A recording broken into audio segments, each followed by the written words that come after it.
بسم الله الرحمن الرحيم الحمد لله رب العالمين وصلى الله وسلم على نبينا محمد وآله وصحبه أجمعين kelimadeena toddobaad waxaan ku soo qaadanaynaa tanwiicu طaacaat fii ramadaan in cibaadadii anwaac badan lagala yimaado daacada ama cibaadada ku magacow hore baan usoo sheegnay waxa daaca la yidhaahdo iyo goormay daaca noqon karta oo inuu ilaahay subxaanaه wa tacaala uu noo idmo inaan asiga ku caabudno inuu rasuulkiisa noogu soo sheego laakiin ma jirto aniga ilaahay sidaan doono u caabudaya wax la yidhaahda ma jirto marka daacaadkii waxay u qeybsamaan laba qeyb midna waa mid oo waajib ah midna waa sunno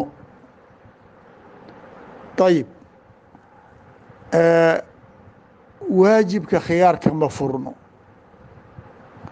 waajibka khiyaarka ma furno ilaahay wuxuu nagu waajibay sida yihiin in loola yimaado waay qofka hadduuba mukalaf noqdo oo macnaha baaliq oo caaqil ah inuu waxaa lagu fard yeelay la yimaado waajib bay ku tahay waa sida salawaadkii waa sida soomkii waa sida xajkii waa sida zakadii waxa weeyaan ninkii ilaahay ku waajibiyey shuruuddii loogu waajibiyey laga helo inuu la yimaado bay tahay midna waxa weeyaan waa wax laguu jidayo waa igu caabudi kartaa lu yihi laakiin waajibkugu ma aha manduub baa la yihahda ama sunna ayadaasa haddana laba usii kala qeybsata cibaadadii oo mid nafcigeeda adiga ay kuga eg tahay iyo mid ay dadka kale u gudbayso hadda mathalan fiiri haddii aniga aan laba ragca aan dukado oo duxa ah labadaas ragca oo aan dukado duxada oo manduubka ah ajirkeed aniga igu gaar yahay cid kaloo ka faa'iidaysanaysana ma jirto laakiin haddii intaan imaado aan nin arday ah aan xadiid nebiga ama aayad aan u bayaaniyo waxa weeyaan shay wanaagsan aan sameeyey oo manduub ah haddayna waajib kuga ahayn cilmiga mar in la gaarsiiyo waajib uu noqonaya haddana waxa weeyaan nafcigiisa waa mutacadi oo qof kalaa ka faa'iidaysta mathalan zakadii oon yani xoolaan waajib u ahaynaan la baxay hal mathalan dirham baad la baxday nin miskiin aada siisay adiga sadaqay ku tahay manduub ah sadaqa ha ahaatee laakiin nafcigeeda cid kalea ka faa'iidaysatay oo ninkaa miskiinkaa maanta ku qadaynaa kuna quraacanayo marka sida asalka ah hadday cibaadada tahay mutacadiya nafcigeeda mid dad kale ay ka faa'iidaysanayaan min xayثu اljumla aydaa ka fadli badan midda adiga gaarka kuuga ah laakiin muطlaqan maaha marka qaarkeed waxaa laga yaabaa cibaado qaasir ah inay ka fadli badan tahay maxaan ku ihahdaa mid mutacadiya mathalan iimaankii oo kale afضل الأعmaal iimaanu biاllaahi waa iimaanka qofka asigay gaar ku yahay wamaca dalika keyrkeeda uu ka wanaagsan yahay ayib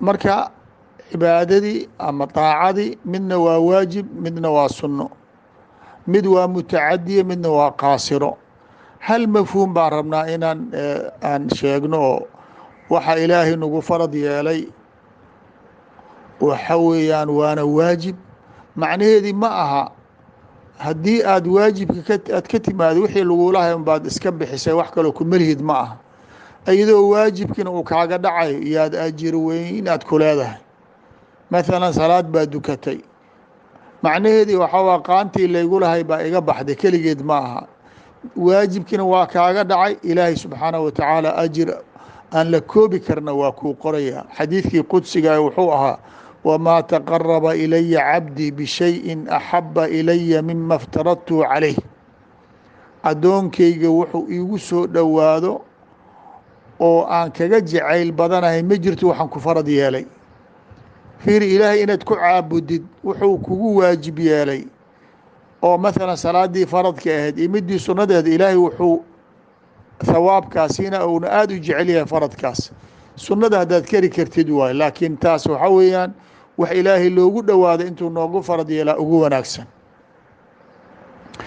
ayib su-aasha meesha imaanaysa waxa weeyaan ilaahay maadaama cibaadana uu nagu farad yeelay midna uu sunno ka dhigay, haddiiba midda faradka maxaa loogu gaabsan waayo oo maxaa sunnada maxaa loo ilaahay noogu jideey? addooman baan iska nahay, daciifiin baan nahay, waajibka keli amaa lagu ekaysto. marka waxaa lagu leey horta haddii adig waajibka ku ekaysatod wax kale ku darin, cid wax ku haysata ma jirto. waa ninkii caraabiga nebiga u yimid, waa weydiiyey salaad maxaa laygu leeyay maalintii 5 salaad, zaka maxaa lagu leeyay kayta, maxaa xaj laygu leeyay kayta. markaasuu yihi wallahi la aziidu calىa hada walaa anqusu minhu. nebiga markuu laabtay wuxuu yihi aflaxa rajul in sadaqa.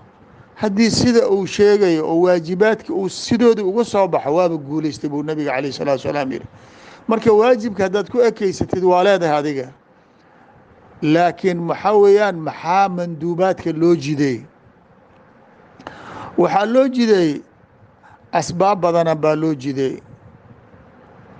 xikmada ay ku jirto waxa weeyaan marka ugu horeyso ilaahay subxaanahu wa tacaala wuxuu noo jideeyey oo nagu waajib yeelay ma jirto ilaa wuxuu sameeyey sunan kale oo shaygii nagula waajibay jinsigiisa ah.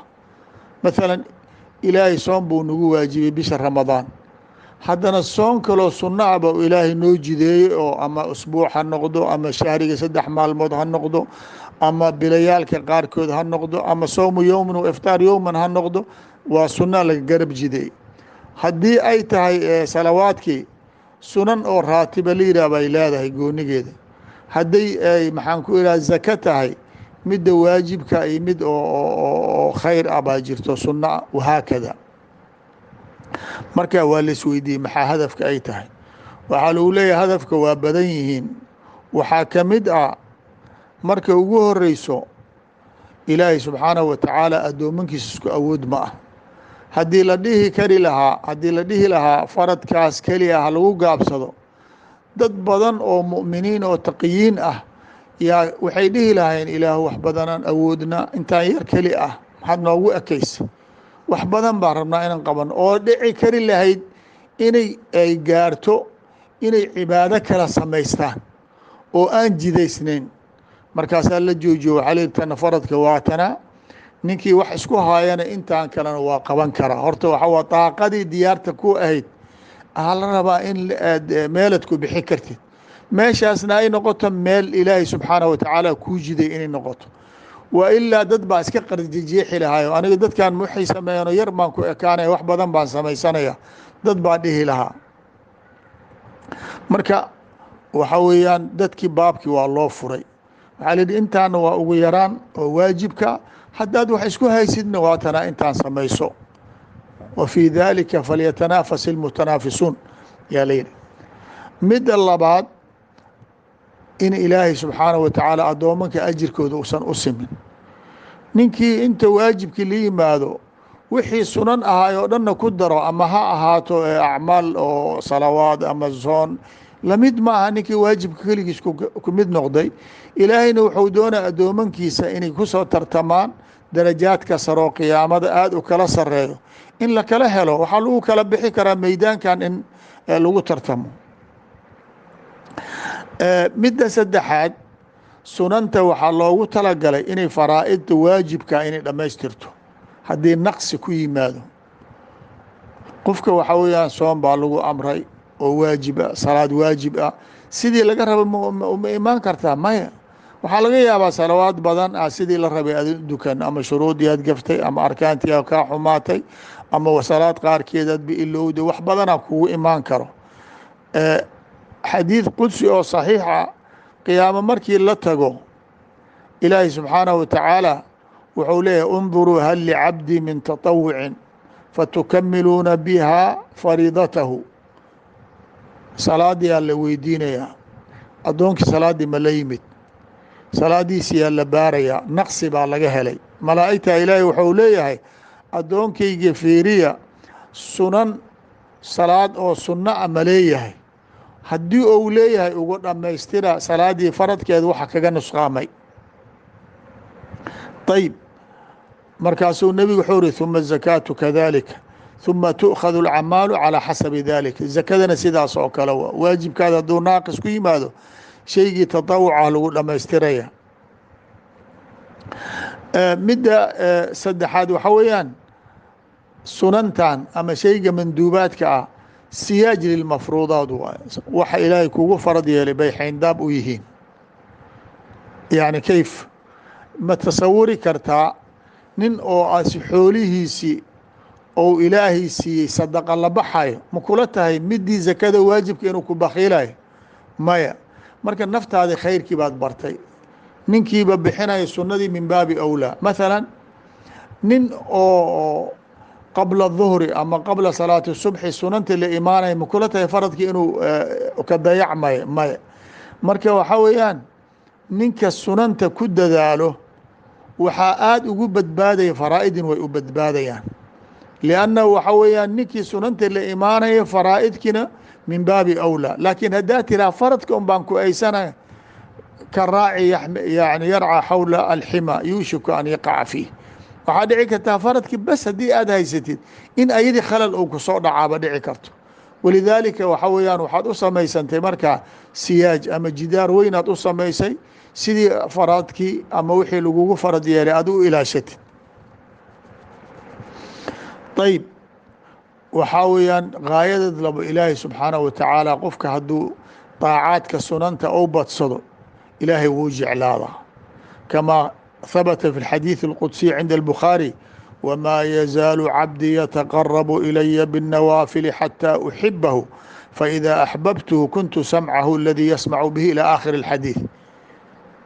yani xadiidka ilaahay wuxuu ku leeyahay qudsiga addoonkayga ka zuuli maayo inuu iigu soo dhowaanayo nawaafil sunanti inuu iigu soo dhowaanayo ilaa aan uu ka gaaro siduu sunantu u samaysana ilaahay intuu ka jeclaado. markaasuu ilaahay subxaanaه wa tacaala jawaarixdiisa uu xifdinayaa addoonkaas. marka waxaa la doonayaa daacaadkii way badan tahay. hadda ramadaanan ka hadlaynaaye waxaa nagala doonaya wax la koobi kara ma ah. marka waxaa la rabaa qofkii inuu xil iska saaro inuu daaco badan oo kala duwan inuu samaysto, ee hal shay keli ah ilaahay ha ugu dhowaanin. sax waa faradyaalkeeba ayaaba qeybsanba. mithaalahaan waxaa ku siinayaa abubakrin nebiga maalin maalmaha ka mid ah wuxuu saxaabadiisa you asilo ku tuuray, man asbaxa minkum alyowma saa'iman, yaa maanta sooman? qaala abubakrin ana. maanta yaa miskiin quudi buu nebigu yidhi, abubakr wuxuu ihi ana. maanta yaa nin oo xanuunsan yaa booqday, abubakr wuxuu ihi ana. markaasuu nebigu wuxuu ihi ma اجtamacat fi imri'in ilaa dakhala الjanna. khisaalkan wanaagsan ninkii hal maalin ay u kulmaan ma jirto ilaa ilaahay jannada buu ku geliyaa jala jalaaluhu. marka fiiri, dad baa waxaa laga yaabaa abubakrin muxuu u sheegtay daacadiisaas oo u qarsan waaye sidii ay tahay sida wanaagsan daacadaada xalay intaasaan soo dukaday maanta waa soomana intira ma ah. laakiin waxaa kaa maqan nebiga calayh salaatu wasalaam baa su-aal weydiiyey. daacada ilaahay waxay ku jirtaa nebiga siduu ku weydiiy in looga jawaabo. laakiin anigoo kale haddaan idhaahdo maanta yaa sadaqa la baxay inaad iiga jawaabtid waa shardi ma ah. laakiin nebiga maanta wuxuu ihi yaa maanta miskiin quudiyey, adigoo quudisay maka aamusi kartid, waa inaad nebiga u jawaabtaa calayh salaatu wasalaam. ayib ninkaan waxba kari karin, tanwiic alcibaadaad aan kari karin, waxa weeyaan wuxuu kari karo qabsanaya. nin acraabi ah nebigu u yimid wuxuu ihi ina sharaa'ica alislaami qad kahurat calaya faأkhbirnii biamrin atashabathu bihi. ilaahay rasuulkiisiyow waxa la jiday oo nagala rabo daacaada way badan tahay, wax aan qabsan karoo yar ii sheeg buuri. markaasuu nebigu wuxuu uhi laa yazaalu lisaanuka radban bidikri اllah. waajibaadka haddaad ka timaadid dikriga ilaahay carabkaada ha ku soo laablaabto baa lagu yihi. marka maadaama daacaadkii ay badan tahay oo aan la koobi karin, xikmada waxay keenaysaa inaan intaan qaban karno ay noqoto inta uga fiican. nuqdadaas muhim jiddan weyaa inaad ogaatid. maadaama ilaahay wuxuu noo jiday waajibka, waxaan ihi waxaa weeya biyo kama dhibcaan waa la iska wada rabaa siduu u yahay, waa waxyaar oo kooban. ilaahay subxaanahu wa tacaala waa noo fududey. hadda salaada markii nagula farad yeelay 50 sanaadood yaa la farad yeelay biraxmat illaahi tabaaraka wa tacaala. iyo nebiga calayhi salaatu salaam su-aashiisa uu ilaahay weydiistay inuu ka fududeeya waxay soo gaartay 5 salaadood. marka wax yaroo la kari kara waa, laakiin intii kale way badan yihiin oo sunanta ahay waa badan tahay, ama ha noqoto xaj sunnadiisa, ama ha noqoto maalka sunnada laga rabo, hadday noqoto salaad, hadday noqoto way badan yihiin. xikmada waxay keenaysaa wax yar inaan qabsano oo wax uga ajir badan. مثلا hadda aan ka soo qaadno qur'aankii kalaam ullahi tacaala waa kulligiis waa ilaahay kalaamkiisa, waa maqaamu اlأwal waay. asoo ilaahay kalaamkiisa ajirkiisa ma wada siman yahay. suuraة الfaatixa afdal suwar waay. aayaة الkursi afdal الaayaat fi اlqur'an الkariim, acdamu aaya uu nebigu ku tilmaamay. suuraة الإkhlaas tacdilu ثuluث الqur'aan. fiir waa asigoo qur'aankii wadaa oo kalaamkii ilaahay u wada yahay buu haddana kala maqaam sareeya, kala ajir badan yahay ninkii oo akhriyo. marka cibaadadii sidaasay u kala duwan tahay kulligeed oo dhan. mithaal ahaan waxaan ku siinayaa nabiga calayhi الsalaatu wasalaam yaa wuxuu u yimid xaaskiisa oo juwayriya la yidhaahdo. maalin maalmaha ka mid yaa nebigu markuu salaada subxee dukaday buu baxay, iyadana wuxuu ugu tegey meeshii salaada ay ku dukatay buu ugu tegey. ayib, markuu nebiga calayh salaatu wasalaam in badan soo maqnay, waktigii duxada buu nebiga yimid. markaa wakti dambe oo qoraxda kor u baxdo, malaha annaga aan leenahay 4 saac ama adiga 10ka dadka siday hadba u yaqaaniin oo kale, waktiyaashaasuu nabiga calayh salaatu salaam u yimid. markaasuu ri juwayriya meeshii aan saaki kugu ogay maad fadhisaa buu ri. haa bay ku tiri. marka ayadana intaasoo dhan ilaahay dikrigiisay ku waday. markaasuu nebigu wuxuu ku yidhi, aniga markaan kaa tegey 4 kelima maa 3 joor ku celi buu ri. haddii la barbar dhigo saaki ilaa yowmina haada ilaa waqtina haada waxaad akrinaysa haddii la barbar dhigo isku mid ay noqon karaan buuri. fiiri, qofna salaadii subxeed laga bilaabo ilaa maxaan ku ihahdaa 4 saac subaxnimo ama 10ka subaxnimo wuxuu akrinay yaa waxaa u dhigmay 4 kelimo 3 joor lagu celiyey. markaasuu nebigu u sheegay uli subxaana allahi wabixamdihi cadada khalqihi waridaa nafsihi wazinata carshihi wamidaada kalimaatihi. 4taas kelimo yaan 3 joor ku celi buuri. inta dikri maanta akhrinaysay 4taas kelimo 3 joor aan ku celi iyo ayada haddii leesa barbar isku mid ay noqonayaan. marka waxaa weeyaan in aan dooranno, haddiiba aan wixii wada keri karin, waxa yar oo aada u fudud ajirkoodana uu badan yahay inaan raadsanno weeyaan. ayib, sidaas awgeed baa waxaa weeyaan markii adkaar lagu yimaado, adkaarta way badan tahay, wax hadda aan koobi karna ma ah, laakiin 4 shay aan kaaga sheegayaa sidaas oo kale inaad aada u qabsatid. hadda cibaadadii kale nabiga calayh salaatu wasalaam markii ramadaan la yimaado kula anwaaci alcibaadaat, jihaad laga soo bilaabo ilaa ictikaaf lagu yimaado wuxuu dhaafay nebiga ma jirin calayhi salaatu wasalaam. ashaqu alcibaadaat calaa nafsi jihaad waaye. nebiga ghazawaadkii waaweynaa oo ay qeyb ka tahay fatxu maka, ramadaan buu galay calayhi salaatu wasalaam. yacni cibaadadiisa marka sidaas bay nebiga ay wada ahayd. laakiin hadda maadaama aan wixii wada sheegi karin baan waxaan kuu sheegayaa inaad ashyaa yar oo kooban aada qabsatid. ilaahay wuxuu uri wabilasxaari hum yastakfiruun. qofka waxaa laga rabaa aroorta salaada subxeed intayna gaarin waktiga ka horeeya saxar la yidhaahdaa.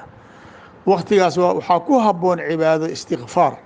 ilaahay ilaa samaa'i dunyaa buu u soo degayaa. markaasuu wuxuu leeyay hal min mustakfirin fa akfira lah. war wax i weydiisanaa dembi dhaaf ma jiraa waktigaan aan u dembi dhaafe. marka haddaan doonno ilaahay inan istikfaar weydiisanno, maxaa ugu habboon alfaada soo aroortay. nebiga wuxuu yihi sayid اlistikfaar wax la yidhaaha jiro oo ah allahuma anta rabbii laa ilaaha ilaa anta khalaqtanii wa ana cabduka wa ana calىa cahdika wa wacdika ma اstaطactu acuudu bika min shari maa sanactu abuءu laka binicmatika calaya wa abuءu bidanbii faاkfir lii fainahu laa yakfiru dunuuba ilaa anta. xisnu lmuslim meel kastay ku taallaa waad xifdin kartaa. intaad soo qaadatid nebiga sayid اlistikfaar ninba ilaahay dembi weydiisanaya wax kaga wanaagsan oo midaas uu dhihi lahay ma jirin. bal nebigu wuxuu uri ninkii subax yimaada asoo yaqiinsan macnaheedu maalintaas dhinto jannaduu ilaahay gelinaya. hadduu habeenkii aad tiraahdid adoo yaqiinsan macnaheedana ilaahay jannaduu ku dina. xadiid fii saxiixi اlbukhaari, yani marka galabna ha ka tegin, maalinna ha ka tegin, subax habeenna ha ka tegin. istikfaarba hadday tahay taa horta xoogga saar. markay u timaado towxiid, nebigu wuxuu ihi afdalu maa qultuhu ana wاnnabiyuuna qablii laa ilaaha ila اllah. ilaahay wax loogu dhowaado kelimatu towxiid waaye. laa ilaaha ila اllah waxdahu laa shariika lah lahu اlmulku walahu اlxamdu wahuwa calaa kuli shayin qadiir. nebigu wuxuu ihi ninkii kelimadaas intaas aan idin sheegay ninkii 100 joor ku celiyo waxay ula mid tahay buu yihi horta 10 adoon oo muslimiina inaad xoraysay la mid tahay. 100 xasanana waa laguu qoraa, 100 sayi-ana waa laguu dhaafaa. maalintaasoo dhanna waxay ku noqonaysaa xindaab oo yani jinniga iyo shaydaankana way kaa ilaalinaysaa. markaasuu nebigu wuxuu yihi walam yaأti axadu biafdala mima qaalahu ilaa rajulu qaalaha akthara min dalika. nin ka fadli badnaanaya ninkaasna ma jiro oo sidaa yihi, ninka intaa yihi nin ka badan keena mooye. marka fiiri laa ilaaha ila اllah waxdahu laa shariika lahu lahu اlmulku walahu اlxamdu wahuwa calaa kuli shayin qadiir 100 joor haddaad ku celisid 100 xasano 100 sayi-ana lagu dhaafay, 10 adoon oo muslin aada xoraysay. marka waxaad ka samaysataa dikri. tasbiixdii haddaan u nimaado axabu اlkalaami ilى اllahi 4 buu nebigu yihi: subxaana اllahi walxamdu lilaahi walaa ilaaha ila اllah allahu akbar laa yaduruka biayihina bada'ta. meeshaad rabta ka bilow, subxaana lah ka bilow, laa ilaha illa kala bilow. 4 kelimuu ilaahay uu jacayl badan yahay. 4taas waxa weeyaan ha iska iloobin. waxaa lamid eh subxaana اllahi wabixamdihi fi xadiidi abi hurayra cinda albukhaari. ninkii wuxuu iri nebiga ninkii yihaahdo muslimna waa la jiraa 100 joor subxaana اllahi wabixamdihi gufirat khataayaahu walow kaanat mithla zabadi اlbaxr. dembigiisa waa loo dhaafaa hadday rabta xataa dembigiisa badda intay la eg tahayba hala ekaato waa loo dhaafaa baa leyihi. in layska dhaafo ma ah. waxaa ka mid ah xadiidkii aad u qiimaha badnaay oo bukhaari saxiixiisu ku khatimay: subxaana اllahi wabixamdihi subxaana اllahi اlcadiim kalimataani khafiifataani calى lisaani xabiibataani ilى الraxmaani haqiilataani fi اlmiisaan. xabiibataani ilى الraxmaan 2 kelimo waaye oo waxaa weeyaan carabkana ku fudud miisaankana ku culus ilaahayna uu jecel yahay. bukhaari saxiixiisa miduu ku khatimay waay.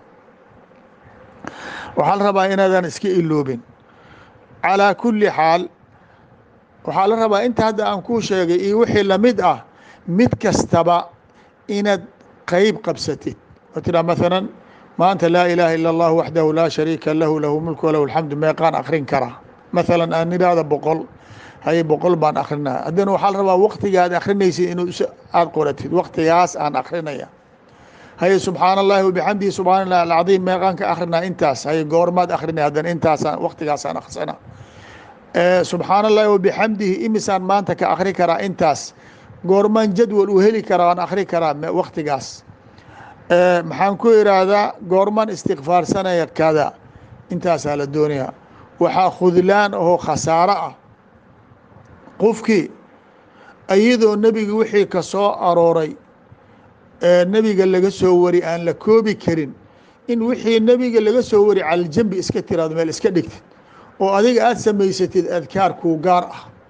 waxay ku badan tahay dad badan dadkan duruqda suufiyada oo kaleba ha u badnaatee sheekh fulaan waxaa lagu leeyahy awraad buu leeyahay kitaab dhanay la egyihiin markaad akhrisid hal xabo oo nebiga ka soo aroorta kuma jirto. waxaa weyaan hada huwa alkhasaara xaqiiqatan. war nebiga wixii ka soo aroor horta ma dhamaysa adiga. jawaabta hadday maya tahay maxaa kugu kalifay inaad wax kale aad qarda jeexdid. aad bay u qaab daran tahay. nebiga miisada uu leeyahay waxaa weeyaan dikriga mashruucana waa kuu sheegaya, waxa ka ratibmayo ajirka ana waa kuugu daraya.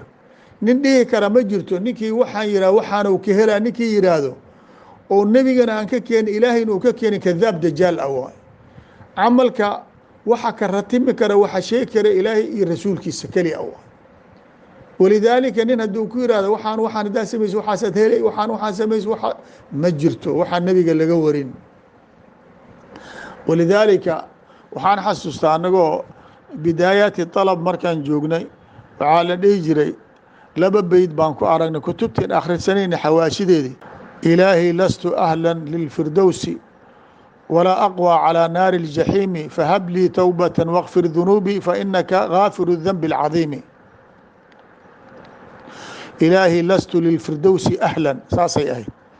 marka ninkii shaarixa hoos ku qoro wuxuu uri ninkii labadan beyd yidhaahdo oo maalinta dhintay janno buu gelaya. subxaan allah, beydka wuu qurxan yahay, wuu fiican yahay, oo anuu addoonkii u baahan yahay ilaahay ousan jannana uga baahan yahay naarna ou ka cabsana ceeb ma aha. laakiin inaad tiraahdo ninkii labadan beyd ku celceliyey janno wuu ku gelayaa waxaa waye dajaalnimo waay. liannahu waxa camalkaa ka ratibmaa ogaan karo oon rasuulka ahayn oo ilaahay u soo waxyooday aan ahayn ma jirto. marka waxaa weeyaan war wixii annaga noola jiday baaba ka bixi karine waxa kale aan iska dayno. waxaadan iloobin waxa la yidhaha adkaaru lmasaa wasabax. ninka doonayo inuu ilaahay agtiisa maxfuud ka ahaado waxaan sharta adduunyada dhexeysa ka badbaado qabla طuluuci الshamsi iyo qabla guruubiha adkaartaas imaamu nawowi kitaab aladkaar yidhah buu leeyahay. wuxuu ka kari karo intaad ka xifdisid galabtii qoraxda intayna dhicin iyo subxi markii ay salaada subxeed la dukada intay qoraxda soo bixin adkaartaas wax ka samayso. marka waxaa weeyaan guul weyn baad ku gaaraysaa runtii. waxaan doonayaa keliya inaan idinku baraarujiyo intaa yar oo kooban, wax la koobi kara adkaarta nebiga ka soo aroortay ma ah. qur-aankii baa ku amraya. dadka soomaaliya waxay yaqaaniin haddiiba hala cibaadaysa la yihahdo maanta dhan qur-aan un baaba la akhrinayo. war qur-aan keligiis ma aha, cibaadada way badan tahay. waxaa la rabaa inaad tanwiic samaysid. qur-aankii baa ku amraya yaa ayuha aladiina aamanuu udkuru llaha dikran kahiira wasabixuuhu bukratan wa asiila udkuruunii adkurkum. qur-aankii baa ku dhahay ilaahay ixus.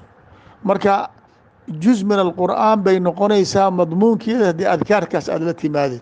qur-aankiina akhri, adkaartan istikfaarkan tasaabiixdan tahaaliilka ha ka tegin. ramadaankii waqtiyaal u kala samayso. as'al اllah lana walakum الtowfiiq. kelimaadka soo xigana u diyaar garow in sha allahu tacaala. asalaamu calaykum waraxmat اllah.